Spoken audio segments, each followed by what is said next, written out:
Hello എടാ പ്രവി ഈ സാധനം വാങ്ങൂലേ? ആടാ, ഞാൻ വരുമ്പോൾ വാങ്ങാം. ആഹാ ഓക്കേടാ, ക്യാഷ് ഞാൻ ഗൂഗിൾ പേ ചെയ്യാം. Okay okay. പിന്നെ ഞാൻ അമ്പലത്തിലാണ്, ഞാൻ അങ്ങോട്ട് വിളിക്കാം കേട്ടാ. എടാ എന്നോടല്ലേ പറഞ്ഞു ഞാൻ അമ്പലത്തിൽ ഞാനടേ തിരിച്ചു വിളിക്കാം. അല്ലടാ പിന്നെ നമ്മൾ 6 ആൾക്കാരുണ്ട്, ഒരു 2 ലിറ്ററെങ്കിലും വാങ്ങണ്ടേ? എൻ്റെ പൊന്നുണ്ണിയെ എല്ലാം ഞാൻ സെറ്റാക്കാം, ഞാനോട് വിളിക്കാം. എന്താ അറിയോ, വഴിപാടൊക്കെ കഴിക്കാണ്ട്. പിന്നെ ഈ മാട്ടസാണെന്ന് വാങ്ങാൻ നിൽക്കണ്ട, ഹണീബ് എടുത്തോ കേട്ടോ. എടാ എന്നോടല്ലേ ഞാൻ പറഞ്ഞു, ഞാൻ വിളിക്കാം, അതൊന്ന് വെച്ച് പോ. പൊന്നു സുഹൃത്തെ, ഫോണും ഓഫാക്ക്, നട അടയ്ക്കാനാണ്. ആ ചേട്ടാ ഒരു മിനിറ്റ്. ഓക്കെ. പിന്നെ ഹണീബി 2 ലിറ്റർ മാറി വാങ്ങല്ലേട്ടാ. അതെ, എന്താ വേണ്ടിച്ച വേഗം പറയാ. ഓക്കേടാ, ഓക്കെ. ശരി. ഓക്കെ. ഏട്ടാ 2 ലിറ്റർ ആണ്. ഈ ഗ്രില്ലിട്ടൊന്നും ബിവറേജ് അല്ല. അല്ലേട്ടാ അണിബിയല്ല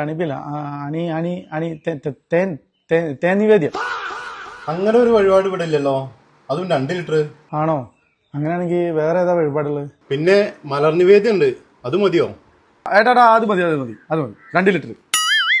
എന്ത് 2 ലിറ്ററിന്റെ കണക്ക്? ഇത് വഴിപാട് കൗണ്ടറാ, ബീവറേജ് അല്ല. ഓ സോറി. അങ്ങനെയാണെങ്കിൽ ഒരു ശത്രു സംഹാര പൂജ വെക്കാൻ പറ്റുമോ? ഉണ്ണി മൂല.